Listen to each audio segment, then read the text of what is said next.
Welcome back to the Roundtable. I'm your host, Ostrich Vox. I'm Retro Nemo. And welcome to our review of OKKO Episode 1, properly titled, Let's Be Heroes.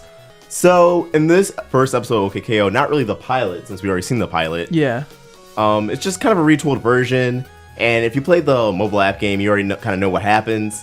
But we're introduced to KO, like the world of the show, and this episode is primarily used to establish the main characters, KO, his mother Carol, Radicles, and Enid. Yeah, I feel like this is like I'm happy because I've been waiting since the original pilot for this to finally be made a series, and like all the hoops it jumped through with being an app first, and then now it's got greenlit and everything. I thought it was a great pilot. I think the way it introduced the characters was like really natural and creative. You know, like the way that they showed them one at a time, and like how we met them in the store. And they showed like the stats for each character introduced. Yeah, that was something that wasn't in the pilot. That's like a cool little thing that they added, I'm pretty sure. Well, this is entirely redone. Yeah. It's like a different kind of concept. It's like the same concept, but it's like different in a lot of ways. Yeah. Something I really enjoyed was I feel like the humor comes from all angles. Like there's tongue-in-cheek humor, there's visual humor. Yeah. They really brought their A game with this, especially in these first 6 episodes, which were released on the app last month. And now they're airing on TV. I believe they're airing like 4 episodes tonight at the time of recording this video. And then that's crazy, 4 whole episodes. Yeah, and then like 2 more throughout the week, like each day. Man. So these reviews may be a little bit behind, but hopefully we can catch up. My favorite character of the episode is probably Radicles, just because like how try hard he is. Like you kind of get like right off the bat, he's really try hard. Like he's showing KO all those pictures, like him fighting those monsters. But it's, like you see, like there's like a white outline around his head, so you know it's just photoshopped. Yeah, his character's funny. I like him. I like that he's voiced by Ian Sean Cordy. Yeah, which is cool. He also voices Daryl, the robot. Yeah, I got that too. And he voices like a couple background characters. I feel like that's I was thinking about that when I was watching, like how in a lot of cartoons the creators end up voicing a ton of characters, like Justin Roiland and Alex Hirsch. Yeah, Alex Hirsch, just because they're in the booth a lot, you know, and and it saves on money. Definitely, which is great because I love Ian's voice. So. Yeah. No, Ian has a really like distinct voice. Yeah, honestly, my favorite character so far is probably KO's mom. Carol? Yeah. She's really great. She's nice. It seems like she's like a good like character, and that she would like sort of just kind of like watch things happen sort of, and like not be like an overbearing mom or anything like that, but still be like, you know, supportive of her son, which I think is like a good angle to take it from. As like when you introduce a parent character in a TV show, especially one that like is out as like a kind of outlandish as this, it's kind of hard to like balance that, but she seems like the perfect fit for KO. Yeah, and I like how she's also a fighter like KO. Yeah, so it's like stepping in her footsteps. Yeah, it feels like everyone in this world, I mean, everyone is a fighter. Like in the opening, it's like the babysitter's fighting the flu, and then we literally see her fighting the flu, which was really well done. I don't think I've seen that. I don't think I've seen that joke before. I mean, I'm sure someone's probably done it like at some point, but yeah, a lot of the jokes were like that, which is I haven't really seen them. Yeah, and then there's that one bird guy that looks like Pearl, who's voiced by Kerber, who was like, "Got any gum?"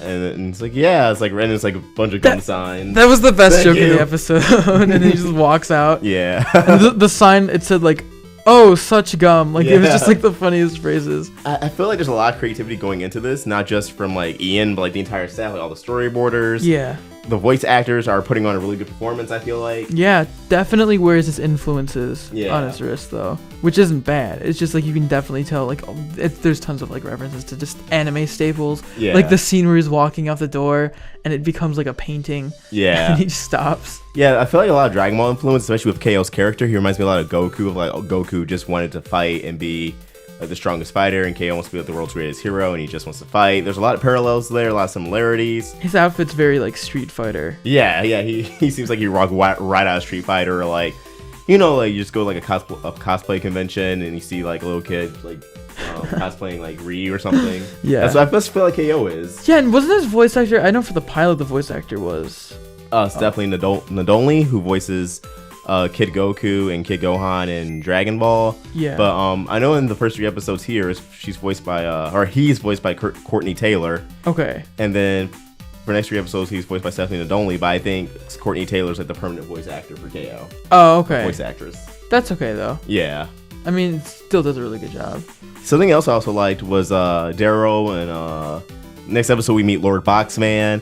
But Daryl, like, I don't know, like he's like a recurring attack. Well, he's a type of robot, so he gets destroyed 1,000 times. He's gonna come back. That's true. As a new Daryl, because he wasn't the pilot. Yeah, I like that concept of like having like this robot or a series of robots with like this set personality and attitude.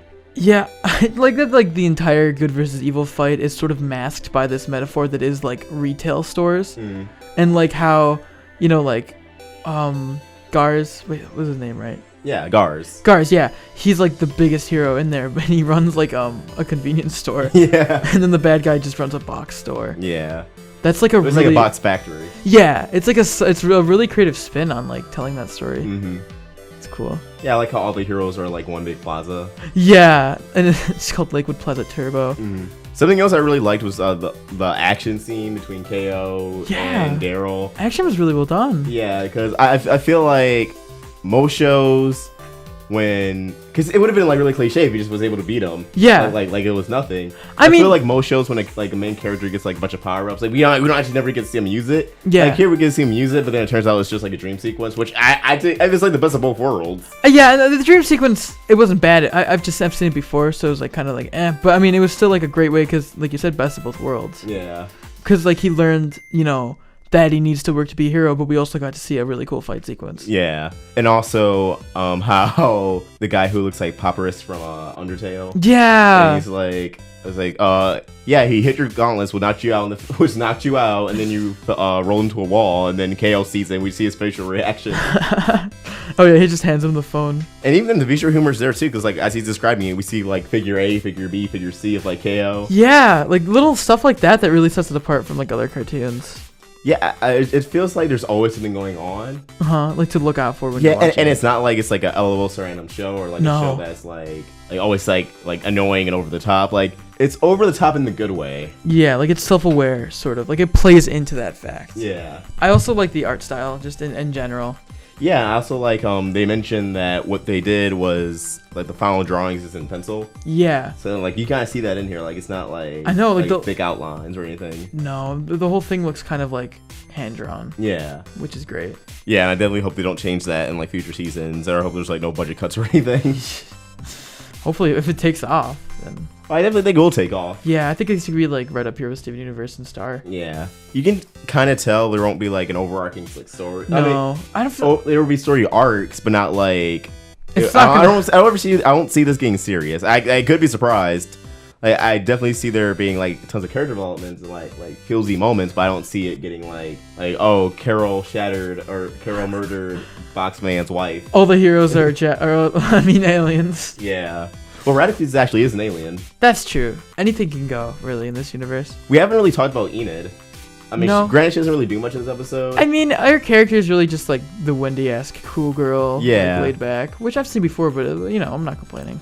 I do like how in the beginning, when she was checking out a customer, she's like, "Have a good." No, she didn't even say "have a good." She's like, "Have a day." And then after she checks the KO, she begins to be a little bit more optimistic. She's like, "Have a nice day." So like already you see character development and traces and like KO's impact on people. Yeah, that's cool. I feel like his cards are gonna like be a big part too, because they took him out a bunch in the episode. Yeah. I'd love to see one where like he loses a bunch and he has to just go and find them or something like that. Like I feel like that could be something. Do you have any final thoughts? I'm just excited. I've been waiting a while, so this is gonna be really good. Yeah, and like it wasn't a major episode. No. It was just, like I said, establishing the characters, establishing the world, and they did a really good job of doing both. Solid starter episode. But what did you guys think of the first episode of OKKO? Let's get a discussion going in the comment section below. And as always, if you enjoyed this video, please throw it a like, and if you're new here, hit that subscribe button. It really helps us out. Follow us on social media, support us on Patreon, links to everything in the description. Ostrich Fox, signing out. This video has been powered by Patreon. If you want to give us some more support, head to patreon.com/roundtablevids, become a patron, and get some awesome perks. Thanks for watching another video on the Roundtable. If you want to get more involved with our community and watch videos from Let's Talk with Tom, Voxbox, and more, click the video right here. Or if you want to get some more of the animation goodness, watch some Crystal Clear or Meaning Monday, click the video right here. And please, don't forget to subscribe.